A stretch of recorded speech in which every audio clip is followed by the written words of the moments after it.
যারা 5 ওয়াক্ত নামাজের মধ্যে কিছু ব্যক্তি এমন আছেন যারা 1 ওয়াক্ত নামাজ পড়েন, আবার কিছু লোক পাওয়া যাবে যারা 2 ওয়াক্ত নামাজ প্রত্যেক দিন আদায় করে, আবার এমন কিছু ব্যক্তি আছে যারা 3 ওয়াক্ত নামাজ আদায় করে, আবার এমন কিছু আল্লাহর মহাব্বতের এবং আদরের বান্দা আছেন যারা আল্লাহ তাআলার পরিপূর্ণ বিধান 5 ওয়াক্ত নামাজ নিয়মিত আদায় করেন।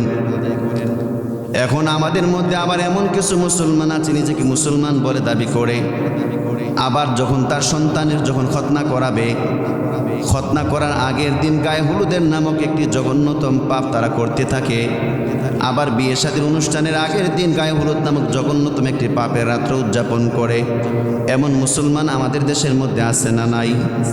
প্রিয় নবীজি সাল্লাল্লাহু আলাইহি ওয়াসাল্লাম তিনি যখন নামাজ পড়তেন, নামাজ শেষে নবীজি এভাবে দোয়া করতেন, আল্লাহুম্মা আনতাস সালাম ওয়া মিনকাস সালাম তাবারাকতা ইয়া যাল জালালি ওয়াল ইকরাম। হে আল্লাহ, আল্লাহুম্মা আনতাস সালাম, হে আল্লাহ আপনি শান্তি দাতা, ওয়া মিনকাস সালাম, শান্তি আপনার পক্ষ থেকে আসে। আমার আপনার নবী মুহাম্মদুর রাসূলুল্লাহ 5 ওয়াক্ত নামাজের পরে পরে তিনি এই সূরাগুলো, এই দোয়াটা পড়তেন। ফজর পরে তিনি এই দোয়াটা পড়তেন, জোহরের পরে তিনি এই দোয়াটা পড়তেন, আসর মাগরিব এশা আদায় করার পরে তিনি এই দোয়াটা করতেন। হে আল্লাহ আপনি শান্তিদাতা, আপনার পক্ষ থেকে শান্তি আসে। মুসলমানের আওয়াজে বলুন তো, শান্তি দেওয়ার মালিক কে? শান্তি দেওয়ার মালিক একমাত্র আমার আল্লাহ। শান্তি একমাত্র আমার আল্লাহর পক্ষ থেকে আসে। ও নরসিংদীর অঞ্চলের মুসলমান, শান্তি দেওয়ার মালিক তো নতুন কোনো বছরকে আনন্দ ফুর্তির মাধ্যমে সংবরণ করার নাম নয়। হালাল হারাম ভেদাভেদ বলে হারাম কাজের মাধ্যমে নতুন বছরকে রিসিভ করার নাম কিন্তু শান্তি নয়। যদি এভাবে যদি হারামকে উপেক্ষা করে আনন্দ উল্লাসের মাধ্যমে যদি নতুন বছরকে বরণ করার মাধ্যমে যদি শান্তি পাওয়া যাইত, তাহলে দুনিয়ার মানুষেরা কোনোদিন এত কষ্ট করতেন না। আমার আপনার নবী কোনোদিন তিনি 5 ওয়াক্ত ফরজ নামাজের পরে তিনি এই দোয়াটা পড়তেন না। আমার আপনার নবী এই দোয়াটা তিনি 5 ওয়াক্ত ফরজ নামাজের পরে তিনি বারবার পরে তিনি আমাদেরকে শিক্ষা দিয়ে গেছেন। ও দুনিয়ার এলাকার মুসলমানরা, হে আমি নবীর উম্মি, আমি নবী মুহাম্মদ সাল্লাল্লাহু আলাইহি ওয়াসাল্লামের উম্মত, আমি 5 ওয়াক্ত ফরজ নামাজের পরে এই দোয়াগুলো পরে তোমাদেরকে বলে গেলাম। তোমরাও কিন্তু তোমাদের দিলের মধ্যে এই ইকিনটা দিলের মধ্যে তোমরা বসাইয়া দিবা, শান্তি দেওয়ার মালিক হলো একমাত্র আমার আল্লাহ। দুনিয়ার কোনো মানুষ শান্তি দিতে পারে না। নতুন বছরকে হারামের মাধ্যমে গ্রহণ করলে কিন্তু শান্তি পাওয়া যাবে না। এই 31st নাইট নামক জঘন্যতম রাতকে বিভিন্ন ধর্মের ভাষাইটাকে নাইট অফ সিন বলা হয়, অপরাধের রাত্র বলা হয়। সুতরাং ভিন্ন ধর্মী লোকেরা যদি এটাকে অপরাধ এবং গুনাহের রাত্র বলতে পারে, আমরা মুসলমান হিসাবে কি এটাকে আমরা কি গুনাহ রাত্র বলতে পারবো কি পারবো না? এটা একটা গুনাহের রাত, পাপের রাত্র। বাংলাদেশের মুসলমান নওজোয়ান যুবক, এই রাতের মধ্যে উদযাপন করার মতন কোনো কিছু তোমার জন্য নাই। এটা একটা বেদর্মী করলে করুক, তার তো আল্লাহ নাই, তার তো কোনো নবী নাই, তার জন্য আখিরাতের কোনো চিন্তা ফিকির তার মাথার মধ্যে নাই। কিন্তু তুমি আমি একজন মুসলমান, তোমার আমার দ্বারাই সমস্ত জঘন্যতম কাজ কখনো হতে পারে না। মুসলমানদের জন্য 31st নাইট নামক জঘন্যতম রাত্রি পালন করাটা সম্পূর্ণ গুনাহের কাজ, গায়ে হলুদ পালন করা সম্পূর্ণ গুনাহের কাজ, এবং মুসলমানের সন্তানদেরকে জন্মদিবস পালন করা ওইটা একটা গুনাহের কাজ। কথা বলেন ঠিক কি না? মুসলমানের সন্তানেরা এই 3টা জঘন্যতম কাজ এটা মুসলমান করতে পারে না। এই জন্য আল্লাহ তাআলা ডেকে ডেকে বলেন, ইয়া আইয়ুহাল্লাযীনা আমানু, হে ঈমানদার বান্দাগণ, উদখুলু ফিস সিলমি কাফা, নিজেকে পরিপূর্ণ মুসলমান হতে চাইলে তুমি ইসলামের মধ্যে নিজেকে তুমি প্রবেশ করায়া নাও। আমার আল্লাহ পাক রব্বুল আলামিন কোরআন শরীফের প্রায় জায়গাতে আমাদেরকে তিনি বারবার এভাবে বলতেছেন। অন্য আয়াতে আমার আল্লাহ বলছেন, ফাদখুলি ফি ইবাদি, এই দুনিয়ার মানুষেরা, ও আমার মহাব্বতের বান্দা এবং বান্দিরা, আমি আল্লাহর নির্বাচিত বান্দার মধ্যে নিজেকে তুমি দাখিল করিয়ে নাও, প্রবেশ করিয়ে নাও। নেককার বান্দা যারা, ওলি আউলিয়া যারা হয়ে গেছেন আমার নবী এবং সাহাবায়ে কেরামের দলে তুমি নিজেকে তুমি প্রবেশ করাইয়া নাও। ওয়াদখুলি জান্নাতি, যদি নেককার বান্দা বান্দিদের দলে তুমি নিজেকে যদি তুমি শামিল করাইতে পারো, তাহলে তুমি আমি আল্লাহ পাক রব্বুল আলামিনের নির্বাচিত, আমি আল্লাহর পছন্দ এবং আমি আল্লাহ তাআলার একেবারে আরামায়েশে পূর্ণ জান্নাতের মধ্যে তুমি প্রবেশ করতে পারবে। हर के दारत खौफे हक दर दिल मदाम जन्नतुल मअवा दे यज़खूरा मकाम जुज़्ब हक चीज़ दे मुखाअज़ इमसुजा फज़ल उ आमस्ते दर जुमला जहां। নবী মুহাম্মদ সাল্লাল্লাহু আলাইহি সাল্লামের কাছে আল্লাহ পাক এই আয়াত নাজিল করে তিনি বুঝাতে চান, তোমরা যারা নিজেদেরকে মুসলমান দাবি করো অথচ আংশিক ইসলামের বিধিবিধানগুলোকে পালন করো, বাকি আংশিক বিধিবিধানকে তুমি উপেক্ষা করছো, তাহলে তুমি বাকিগুলোকে পালন করে এরপর নিজেকে মুসলমান বলে তুমি পরিচয় দাও। যদি তুমি নামাজ না পড়ে নিজেকে মুসলমান বলে দাবি করো, তাহলে তুমি আগে নামাজ পড়ো, তারপর নিজেকে মুসলমান বলে পরিচয় দাও।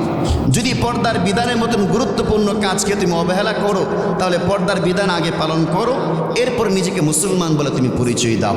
আল্লাহ পাক এই কথাটাই তিনি আমাদেরকে বোঝাতে চেয়েছেন, ইয়া আইয়ুহাল্লাযীনা আমানু দুখুলু ফিস-সিলমি কাফা, হে আমার ঈমানওয়ালা বান্দারা, যদি নিজেকে মুসলমান বলে পরিচয় দিতে চাও তাহলে ইসলামের মধ্যে পরিপূর্ণভাবে প্রবেশ করো। ও দুনিয়ার ইমানদার আল্লাহর গোলামেরা, এবার যদি বলতে পারেন হুজুর ইসলাম ধর্মটা শুধু কি ইসলাম ধর্মের বিশ্বাসগুলো কি আমাদের জন্য কল্যাণকর কি না, নাকি অন্য ধর্মের মধ্যে কোনো রকমের সত্যায়িত বা কোনো কিছু আছে নাকি? আমার আল্লাহ পাক রব্বুল আলামিন তিনি বলেন, ইন্নাদ-দীনা ইনদাল্লাহিল ইসলাম, দুনিয়াতে হিন্দু ধর্ম বলো, শিখ ধর্ম বলো, বৌদ্ধ ধর্ম বলো, খ্রিস্টান ধর্ম বলো, কোন ধর্মের গ্রহণযোগ্যতা আমি আল্লাহর কাছে নাই। একমাত্র ইসলাম ধর্মটা হলো আমি আল্লাহ পাকের কাছে গ্রহণযোগ্য একটা ধর্ম। এবার যদি প্রশ্ন করতে পারেন হুজুর যারা হিন্দু ধর্ম বা শিখ ধর্ম, হিন্দু ধর্ম বা বৌদ্ধ ধর্মকে যারা অনুসরণ করেছে, যারা এই সমস্ত ধর্মের অবলম্বী যারা আছে, তাদের ব্যাপারে কোরআন কি বলে?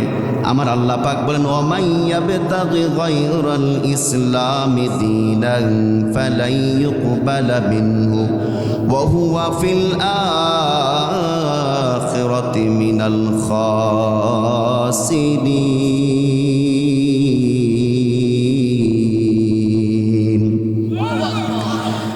আল্লাহ তাআলা বলেন, দুনিয়াতে ইসলাম ধর্ম ছাড়া হিন্দু ধর্ম, খ্রিস্টান ধর্ম, বৌদ্ধ ধর্ম, শিখ ধর্ম যে সমস্ত মানুষগুলো অবলম্বন করছে,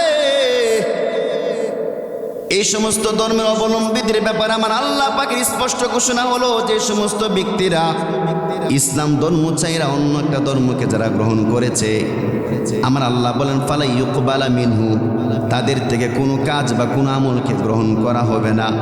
ওহুয়া ফিল আখিরাতি মিনাল খাসিরিন, এবং সেই সমস্ত ব্যক্তিরা আখিরাতের জগতের মধ্যে ক্ষতিগ্রস্ত তারা হয়ে উঠবে। তার মানে একমাত্র কামিয়াবের দল, সফল দল হলো তারা যে সমস্ত মানুষেরা আমার আল্লাহ এবং তার নবীর উপরে ঈমান আনছে। কথা বলেন ঠিক কি না? আল্লাহ এবং তার রসুলের উপরে আনিত বিধানের উপরে, কোরআন হাদিসের উপরে যারা ঈমান আনছে একমাত্র তারাই সফল। এছাড়া সমস্ত ভিন্ন ধর্ম অবলম্বীদের ব্যাপারে তাদের সাথে আমাদের আন্তরিকতা থাকবে, ইনসাফ সদ্ব্যবহার থাকবে, কিন্তু আল্লাহর স্পষ্ট ঘোষণা হচ্ছে তাদের কোনো কাজ আমার আল্লাহর দরবারে গ্রহণযোগ্য হবে না। একমাত্র আমার আল্লাহ পাকে নির্বাচিত এবং গ্রহণযোগ্য ধর্মের নাম কি? জোরে বলেন কি? ইসলাম হলো চিরদিনের শান্তি সুখের নিশানা, ইসলাম ছাড়া অন্য সবই জাহান্নামের ঠিকানা। কথা বলেন। ইসলাম হলো চিরদিনের শান্তি সুখের নিশানা, ইসলাম ছাড়া অন্য সবই জাহান্নামের ঠিকানা। কেউ বা করে রাজতন্ত্র, কেউ বা করে গণতন্ত্র, কেউ বা করে রাজতন্ত্র, কেউ বা করে সমাজতন্ত্র, সব কিছু বন্ডামি আর সব কিছু বন্ডামি আর পেট পূজারির বাহানা, ইসলাম ছাড়া অন্য সবই জাহান্নামের ঠিকানা। কথা বলেন ঠিক কিনা? এই জন্য আল্লাহ রাব্বুল আলামিন স্পষ্ট ঘোষণা হলো, ইয়া আইয়ুহাল্লাযীনা আমানু দুখুলু ফিস-সিলমি কাফা হে দুনিয়ার ঈমানওয়ালা বান্দাগণ, পরিপূর্ণভাবে ইসলামের মধ্যে তুমি প্রবেশ করো। পর্দার বিধান তুমি আগে পালন করে পর নিজেকে মুসলমান বলে তুমি দাবি করো। যদি এই বয়সে যদি বিভিন্ন নাচ গান অশ্লীল দৃশ্য যদি তুমি তোমার চোখ দিয়ে দেখো, এরপর নিজেকে যদি মুসলমান বলে তুমি দাবি করো, তাহলে বান্দা এই সমস্ত জঘন্যতম পাপ কাজগুলোকে আগে ছাড়ো, এরপর নিজেকে মুসলমান বলে তুমি দাবি করো। তবে আল্লাহ পাকের আনিত বিধিবিধানের উপরে কখনো এমন প্রশ্ন করা যাবে না যে এই বিধানটা আমার আল্লাহ পাক আমার উপরে কেন দিয়েছেন, মানুষের জন্য এমন বিধানটা আমার আল্লাহ পাক কেন দিয়েছেন। এমন প্রশ্ন করার নাম কিন্তু মুসলমানই না। আমার আল্লাহ পাক রব্বুল আলামিন কোরআনের মধ্যে ঘোষণা করলেন, আমাদের জাতির পিতা ইব্রাহিম আলাইহিস সালাতু ওয়াস সালামকে আমার আল্লাহ বলেন ইয়া ওয়ানাদাইনা আইয়াহু ইয়া ইব্রাহিম, ও ইব্রাহিম আসলিম, তুমি ইসলাম ধর্ম গ্রহণ করবা, তুমি আত্মসমর্পণ করো। সাথে সাথে ইব্রাহিম নবী উত্তরে বললেন, আসলামতু লিরাব্বিল আলামিন, আমি আমার আল্লাহর কাছে আমি আমার সব কিছু দিয়ে আমি মুহূর্তের মধ্যে আত্মসমর্পণ করে ফেলেছি। কথাটা বুঝেন? আল্লাহ বলতেছেন, এ ইব্রাহিম আসলিম, মানে ইসলামের অর্থ কিন্তু আসলে আমরা অনেক সময় বলি না ইসলাম মানে শান্তি, এটা ব্যাখ্যাতে আসতে পারে, কিন্তু ইসলাম শব্দের অর্থ হলো আত্মসমর্পণ করা। ইসলাম শব্দের অর্থ কি? আত্মসমর্পণ করা।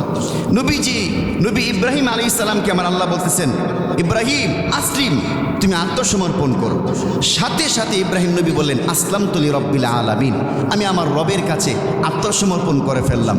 এখন তিনি যে আত্মসমর্পণ করছে মানে হইলে আমার আল্লাহ যে বিধান দিছে এই বিধানের কাছে একেবারে মাথা নত করে সমস্ত বিধানগুলো তিনি মাইনা নিছে। এই বিধানটা কেন দিলেন আল্লাহ, এটা তো আমার জন্য খুব কষ্টকর, এমন প্রশ্ন তিনি কখনোই করেন নাই। তা আমাদের জাতির পিতার যে শিক্ষা, আমরা তাদের সন্তান, আমাদের গুণ তো এমনটা হতে হবে, আল্লাহর সমস্ত বিধানের